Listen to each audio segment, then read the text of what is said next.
Hello friends, welcome back to Sharenomics. और जैसा कि थंबनेल देख के आपने समझ लिया होगा कि हम इस वीडियो में कैंडल स्टिक के ऑल पैटर्न्स के बारे में बात करने वाले हैं। एक सिंगल वीडियो में हम कैंडल स्टिक पैटर्न को समझेंगे। जैसा कि आप सबको पता होगा कि मार्केट में कैंडल स्टिक पैटर्न को लेके बहुत ज़्यादा मिथ फैला हुआ है।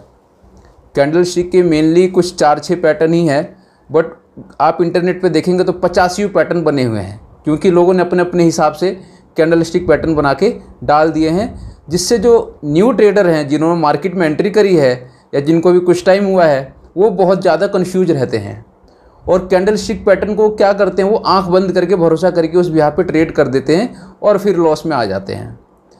तो आज की इस वीडियो में मैं आपको बताऊंगा कैंडल स्टिक पैटर्न के पीछे का लॉजिक। आपको कैंडल स्टिक पैटर्न का लॉजिक अगर समझ आ गया तो आपको फिर और कुछ समझने की ज़रूरत नहीं है। कोई सा भी पैटर्न याद करने की ज़रूरत नहीं है, कुछ भी रटने की ज़रूरत नहीं है। आपको बस उसके पीछे का लॉजिक समझना है कि अगर ये कैंडल बन रही है तो क्यों बन रही है और कैसे बन रही है। सिर्फ 2 पॉइंट बताऊंगा जिसको आपको याद रखना है और उस बिहाफ पे आप कैंडल का लॉजिक समझ जाएंगे।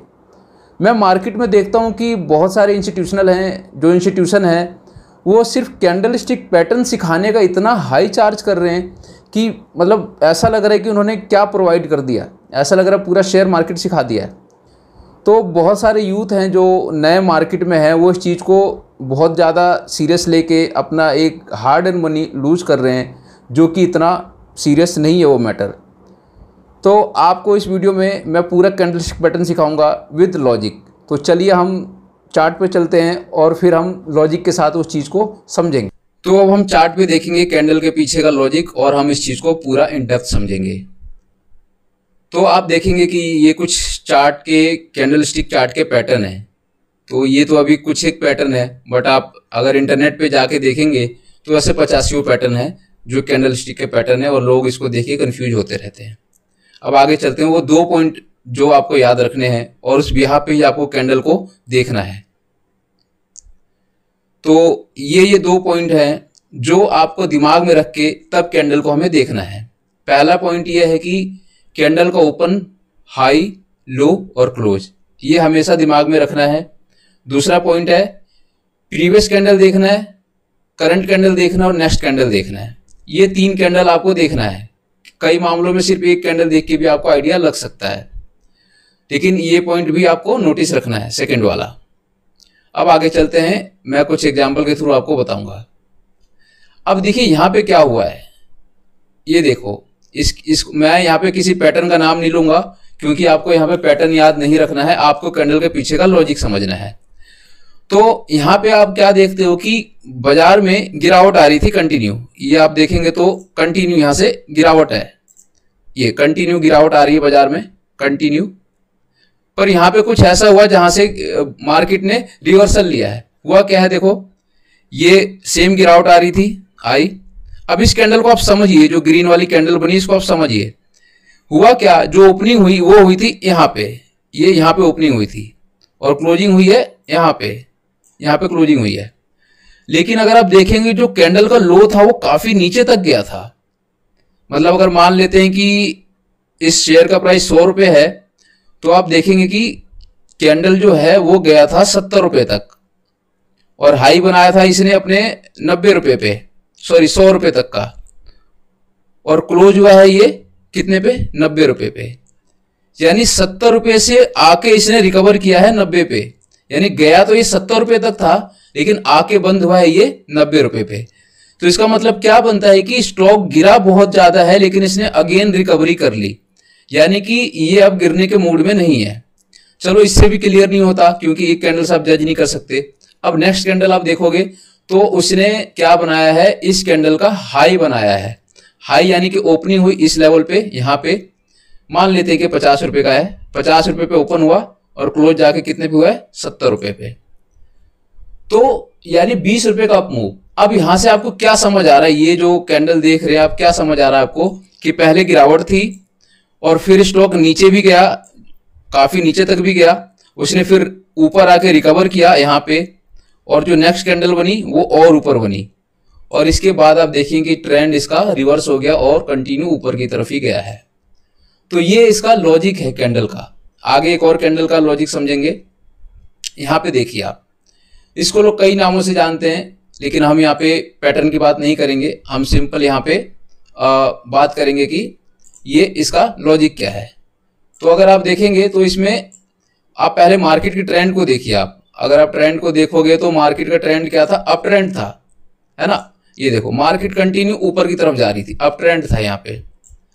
फिर हुआ क्या कि एक काफी बड़ी कैंडल बनी और जो स्टॉक था वो काफी ऊपर तक गया, यानी देखो यहां तक गया है काफी ऊपर तक, और इतना ऊपर जाने के बाद वो काफी नीचे आके बंद हुआ है। आप देखोगे तो ये लगभग काफी नीचे आके बंद हुआ है, यानी जो इसका टॉप था, टॉप से काफी नीचे आके बंद हुआ है ये।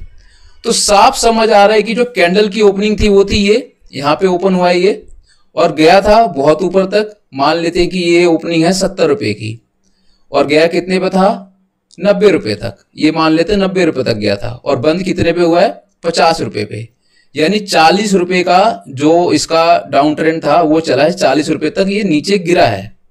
तो इसका क्या मतलब बन रहा है कि जो सेलर हैं वो ज्यादा हावी हो गए हैं, बाजार को ऊपर नहीं जाने दे रहे हैं, यानी सेलर हावी हो गए हैं। तो इस कैंडल पे भी आप समझ सकते हैं कि हो सकता है कि यहां से अब गिरावट शुरू हो जाए, और अगर आप देखेंगे तो यहीं से एक बड़ी गिरावट आई भी है। अब आगे हम चलते हैं दूसरे एग्जाम्पल पे। अब यहाँ पे आप देखिए सेम वही चीज यहाँ भी हुई है। बाजार में कंटिन्यू गिरावट था, गिरावट चल रहा था, फिर एक कैंडल बनी जिसका ओपन और हाई लगभग थोड़ा सा माइनर सा फर्क है। यानी कि इस कैंडल को अगर आप देखेंगे तो ओपन हाई सिर्फ मान लेते हैं कि 1-2 रुपए के फर्क में ओपन और हाई है। तो इसने ऊपर जाने की कोशिश करी, यहां तक आया, ये नहीं सक्सेस हो पाया। नीचे भी गया ये, लेकिन नीचे भी नहीं जा पाया, सक्सेसफुल नहीं हो पाया।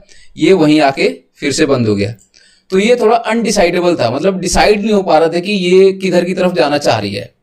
तो अब डिसाइड कौन सी कैंडल पे हुआ था, नेक्स्ट कैंडल पे। यानी कि जो अगली कैंडल बनी आप देखोगे कि फुल फोर्स के साथ खुला तो नीचे था, यानी इस लेवल पे, पर गया कहां पे, बिल्कुल अपने हाई पे बंद हुआ है। तो यहां पे क्लियर हो गया कि अब ट्रेंड चेंज हो सकता है और ऊपर की तरफ जा सकता है। कंफर्म नहीं हुआ है, एक पॉसिबिलिटी बढ़ी है और पॉसिबिलिटी सही हुई है और देखोगे कि आप स्टॉक ऊपर की तरफ ही गया है।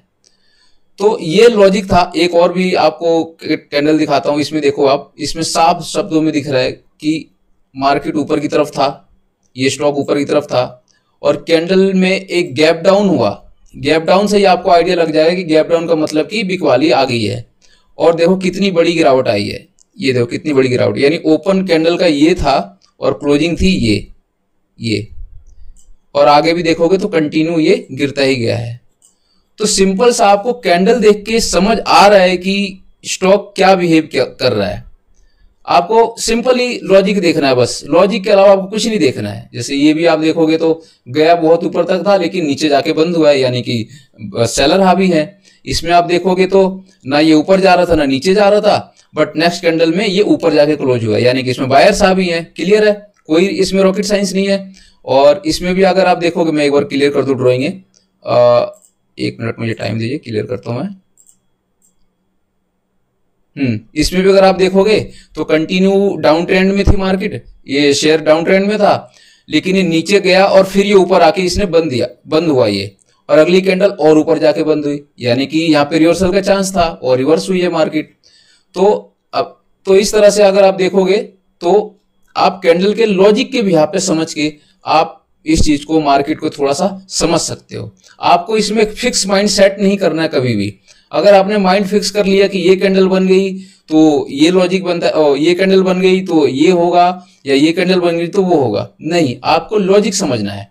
जैसे कि यही कैंडल आप देख लो, ओपन हुआ यहाँ पे, ओपन हुआ इस लेवल पे और क्लोज हुआ इस लेवल पे, यानी कि भारी गिरावट है।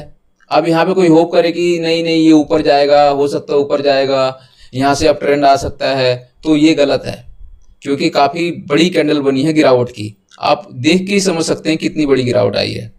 तो यहाँ से पूरी पॉसिबिलिटी है डाउन ट्रेंड का, और वो चीज हुआ भी है।